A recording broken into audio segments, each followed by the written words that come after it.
Allergic rhinitis అని అంటామండి.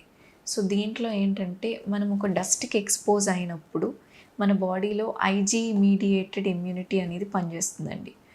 అందరికీ ఉండదు.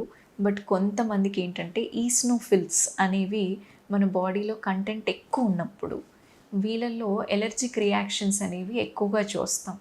అందుకే ఎవరికైనా ఎలర్జీ ఉందంటే యూజువల్లీ ఈస్నోఫిల్ టెస్ట్ చేస్తాం. ఈస్నోఫిల్స్ చూసినట్టుగా అయితే బాగా ఇంక్రీజ్డ్ ఉంటాయి. వీళ్ళలో ఒక ఎగ్జాజరేటెడ్ ఇమ్యూన్ రెస్పాన్స్ అనేది క్రియేట్ అవుతుంది.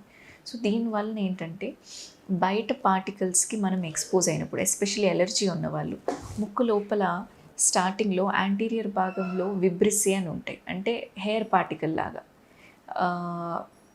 వెంట్రుకల్ లాగా ఉంటాయి. ఒకవేళ డస్ట్ వచ్చి ఈ ముక్కు లోపల వెంట్రుకల్ పైన అక్యుములేట్ అయినప్పుడు అప్పుడు మన బాడీ రియాక్ట్ అయ్యి ఒక ఇమ్యూన్ రియాక్షన్ అనేది మీడియేట్ అయ్యి విపరీతంగా తుమ్ములు వస్తాయండి.